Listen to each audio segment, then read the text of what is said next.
ৰাজ্যেৰ আন ঠাইৰ সৈতে সংগতি ৰাখি শিৱভূমিতে আৰম্ভ হৈছে ভোট গণনা আৰু দেখা গৈছে যে শিৱভূমিত আচলতে বৰষুণে বিধি পতালি দিছে। এতিয়ালৈকে বহু বেলি হৈ গ'ল, কিন্তু এতিয়ালৈকে কিন্তু যে কাউন্টিং এজেণ্টসকল আছে এয়া কিন্তু সোমাব পৰা নাই। এয়া শ্ৰীভূমি চহৰৰ কৰিমগঞ্জ কলেজৰ ভোট গণনাৰ কেন্দ্ৰৰ দৃশ্য। ইয়াতে আমি দেখুৱাবলৈ চেষ্টা কৰিম যে যথেষ্ট সংখ্যক যি গণনাৰ যে প্ৰতিনিধিসকল, যিসকলে এজেণ্ট ভোটিং এজেণ্ট ইয়াতে থিয় হৈ আছে, ইয়াতে কিন্তু তেওঁলোকে সোমাব পৰা নাই। আচলতে বৰষুণ আছিলে, ৰাতিপুৱাৰ পৰা যথেষ্টখিনি বৰষুণ আছিলে। বৰষুণৰ কাৰণে কিন্তু এটা অসুবিধাৰ সৃষ্টি হৈছিলে। এতিয়াও যদি কোৱা যায় যেন যে বতৰ সম্পূৰ্ণৰূপে ডাৱৰীয়া হৈ আছে, সম্পূৰ্ণ যে আকাশ কালা আৱৰণে ছানি ধৰিছে আৰু এনেদৰে পৰিস্থিতি আছে। ইয়াতে বহুত যেন আচলতে যি এজেণ্টসমূহ সোমোৱাৰ চেষ্টা কৰিছে, কিন্তু পাৰা নাই। বহুত দীৰ্ঘ সময় ধৰি তেওঁলোকে থিয় হৈ আছে। আমি অলপ কিছু লোকৰ সৈতে কথা পাতিবলৈ চেষ্টা কৰিম। আপুনিও এগৰাকী এজেণ্ট নেকি নে এমপ্লয়ী? এজেণ্ট। কেতিয়াৰ পৰা আপুনি থিয় হৈ আছে? প্ৰায় 2 ঘণ্টা হৈ গ'ল। 2 ঘণ্টা। কাৰণটো কি জানে নেকি? কিয় পলম হৈ আছে? জানা নাই, এইটো চিষ্টেমটো বেয়া হৈ আছে। কি প্ৰশাসনে কি চিষ্টেম কৰি আছে এতিয়া জানা নাই।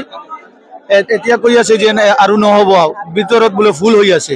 এতিয়া আমরা ফার্স্ট রাউন্ডত চাপড়া জিবির আমি এজেন্ট, চাপড়া জিবি এপি ক্যান্ডিডেটের চাপড়া জিবির 1 নম্বরে ফার্স্ট রাউন্ডত এতিয়া বোলে ভিতৰত ফুল হৈ আছে, এতিয়া বন্ধ আছে, সোমাবলৈ দিয়া নাই। আসলে বতৰ যথেষ্ট বেয়া হৈছে, ৰাতিপুৱাৰ পৰা বতৰত বেয়া হৈ আছে, ঠিক আছে, কিন্তু মানুহ ভিতৰত যোৱা নাই, দিয়া নাই ভিতৰত, বোলে ভিতৰত ফুল হৈ আছে। হয়, কিবা এটা আসলে অপ্ৰীতিকৰ পৰিস্থিতিৰ সৃষ্টি হৈছে বুলি ক'ব লাগিব, কিয়নো ইয়াতে দেখা গৈছে যে কিছু ঠেলা হেঁচা চলি আছে আৰু ইয়াতে যেন যে ভোটিং এজেণ্টসকল আছে তেওঁলোকক সাম্ভালিবলৈ হিমচিম খাব লগা হৈছে। যথেষ্ট পৰিমাণে ইয়াতে ভিৰ আৰু তেওঁলোকে আচলতে এজনকৈ যি প্ৰতিনিধিৰ এগেইনষ্টত যে এজেণ্ট দিয়া হৈছে, এই এজেণ্টসমূহ সকলোৱে বাট চাই আছে। কিছু পৰিমাণে আমি যিমানখিনি জানিব পাৰিছোঁ যেন আচলতে যেন বৰষুণৰ যি বতৰ, বৰষুণ ক'ব গ'লে যেন একেবাৰে ৰাতিপুৱাৰ পৰা 5টাৰ পৰা বৰষুণ আৰম্ভ হৈছিলে আৰু অবিৰত বৰষুণ হৈ আছিলে। এতিয়া বৰ্তমান সময়ত কিছু স্থগিত আছে, কিন্তু যদি দেখা যায় যেন আকাশৰ যি অৱস্থা, আকাশ কিন্তু এতিয়াও কৰিমগঞ্জৰ আকাশ কিন্তু এতিয়াও ডাৱৰীয়া হৈ আছে, সম্পূৰ্ণৰূপে যে কালা হৈ আছে, পুৰা সম্পূৰ্ণ কলা হৈ আছে। গতিকে যিকোনো সময়ত বৰষুণ আহিব পাৰে। এনে পৰিস্থিতিত যদি দেখা যায় যেন যে প্ৰশাসন হওক বা যে প্ৰশাসনৰ লোকসকলে হিমচিম খাব লগা হৈছে আৰু লগতে ক'ব লাগিব যে এজেণ্টসকল আচলতে তেওঁলোকে এতিয়ালৈকে সোমাব পৰা নাই, যাৰ কাৰণে কিন্তু এটা বিৰাট অসুবিধাৰ সৃষ্টি হৈছে। আৰু আমি যিমান লোকে জানিব পাৰিছোঁ এতিয়ালৈকে কিন্তু ভোট গ্ৰহণ আৰম্ভ হোৱা নাই, যি ভোট গণনা আৰম্ভ হোৱা নাই। গণনাৰ বাবে যথেষ্ট পলম হৈ আছে, 1-1.5 ঘণ্টা পলম হৈ গ'ল যে গণনা আৰম্ভ হোৱাৰ। গতিকে যেন শ্ৰীভূমিত অলপ বেলেগ দৃশ্য পৰিলক্ষিত হৈছে। আৰু গাঁও পঞ্চায়তৰ নিৰ্বাচন যিহেতু সদায় কিন্তু যেন ৰাইজৰ ভিৰ হয়, যথেষ্ট ৰাইজ হয়, কাৰণ সদস্য বেছি, অৰ্থাৎ যি প্ৰাৰ্থী আছে, জিলা পৰিষদৰ প্ৰাৰ্থী আছে, এপিৰ প্ৰাৰ্থী আছে আৰু লগতে যেন পঞ্চায়তৰ 10টাকৈ সদস্য আছে। গতিকে বহু প্ৰাৰ্থী থাকে, তেওঁলোকৰ বহু প্ৰতিনিধি থাকে, এজেণ্ট থাকে, তেওঁলোকে আহি গণনা কেন্দ্ৰত সোমাব লাগে।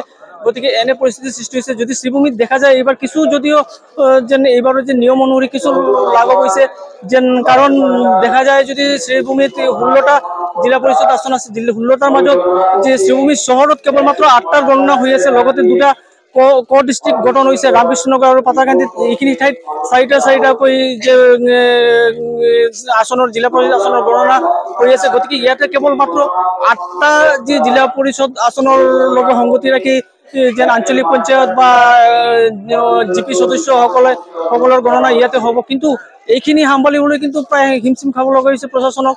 যিটো কথা কৈছোঁ, পূৰ্বে কৈছোঁ যেন ইয়াতে আচলতে যথেষ্ট সংখ্যক যে গণনা কৰ্মী বা যিসকল যি প্ৰতিনিধি আছে, এজেণ্ট আছে, তেওঁলোকে কিন্তু সোমাব পৰা নাই আৰু ইয়াকে লৈ হিমচিম খাব লগা হৈছে শ্ৰীভূমি জিলা প্ৰশাসনৰ।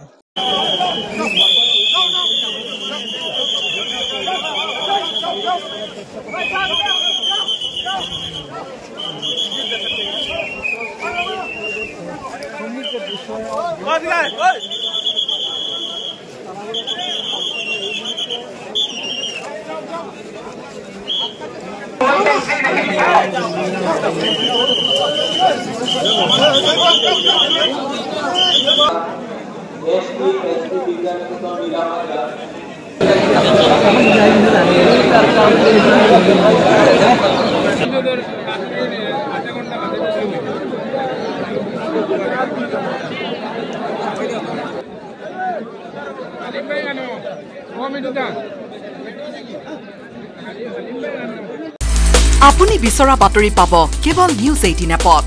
নিউজ 18 এপ ডাউনলোড কৰিবলৈ স্ক্যান কৰক এই QR কোড। গুগল প্লে ষ্টৰতো পাব এই নিউজ 18 এপ।